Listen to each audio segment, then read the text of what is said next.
So the same thing kind of always happens when a new phone is announced. The media gets the device ahead of time, maybe a couple days, a couple weeks if we're lucky, and we get to use it while we're preparing our review.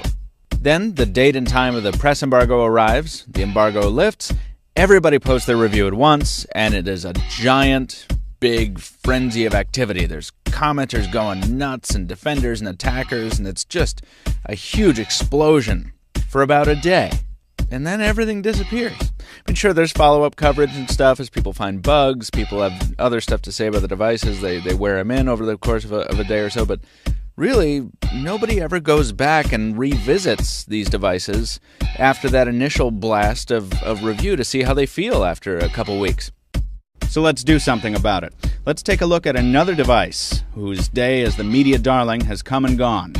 I'm Michael Fisher with PocketNow.com. This is the Samsung Galaxy Nexus LTE, and this is Episode 5 of After the Buzz.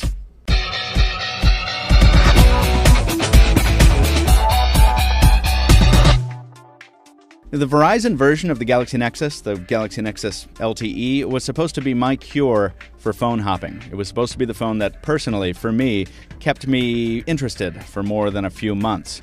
It was a series of firsts. It was my first phone on Verizon Wireless, it was my first LTE device, and it was also my first experience with a Nexus-class device from Google. And it wasn't just new ground for me. This was the first time a Nexus device had been sold by Verizon in a retail setting, and it was one of their early LTE devices. Not one of the first LTE phones, but it was in the early wave, and it was a big deal when it launched a little over 7 months ago. It had a lot of potential.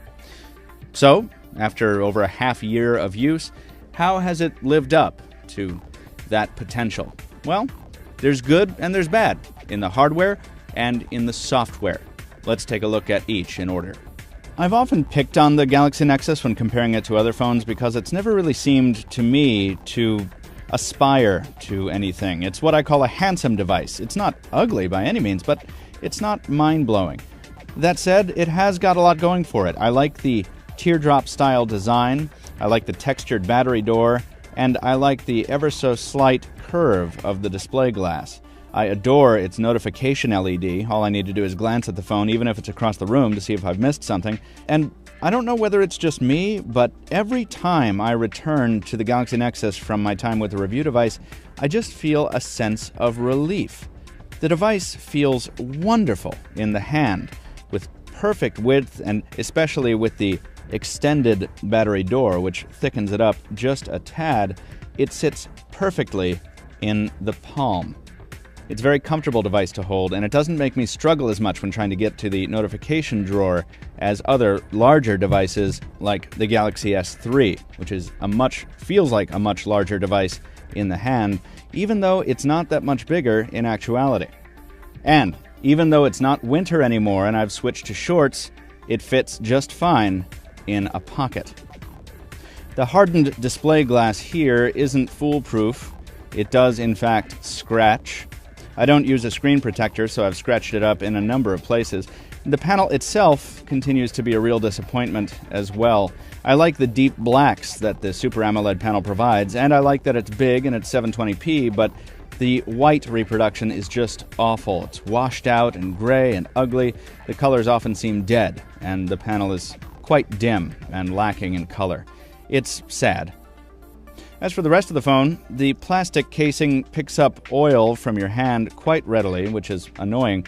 As a bonus, though, the texturing on the battery door covers up scratches and scuffs very, very nicely. From a hardware perspective, this phone is a real trooper. I mean, I haven't beaten it up too bad, but I haven't always been kind to it either, and it's held up really well. So unless you're a real abusive phone owner, you shouldn't have too much trouble with the Galaxy Nexus LTE hardware. So how about the software and the rest of the experience? I'm running stock 4.0.4 ICS on my Galaxy Nexus, and once again, returning to this phone from review units always gives me a strong sense of relief. Responsiveness, even after over 6 months, is superb. And this is ICS, not Jelly Bean. We're not seeing any Project Butter action here. It really just runs like a finely tuned watch. I seldom experience crashes, and I've never had to do a full device wipe or reset.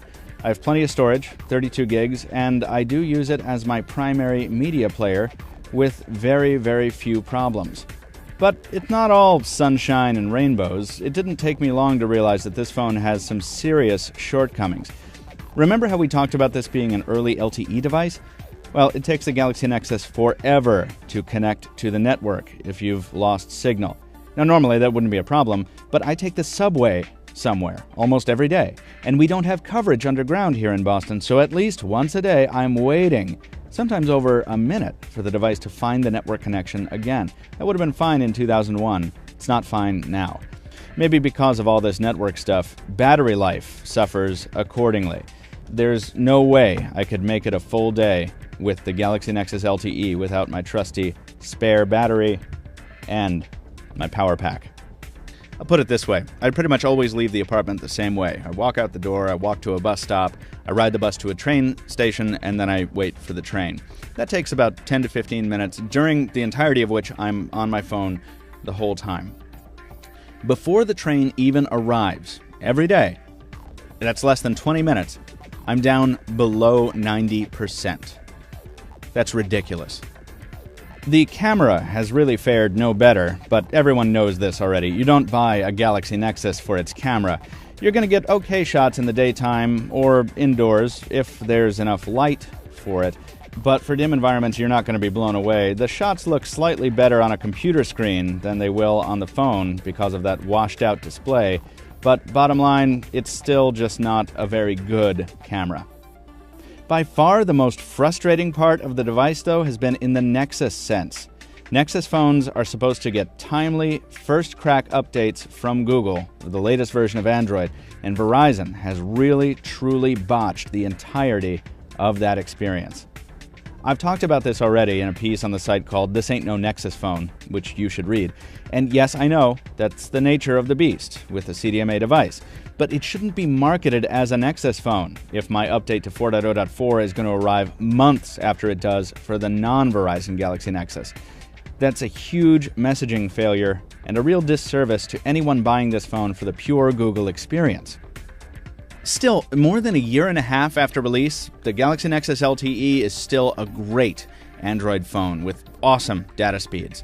So if that's all you're looking for, if that's all you're getting it for, as an Android smartphone with all the Nexus stuff aside, I absolutely think you will be happy, as long as you A, carry a spare battery, and B, don't expect too much from the camera. If you're okay with these things, this is a great Android smartphone. It really is, and I don't hesitate to recommend it. Even now that we're more than a half a year, there's less than a half a year left before we see its likely successor.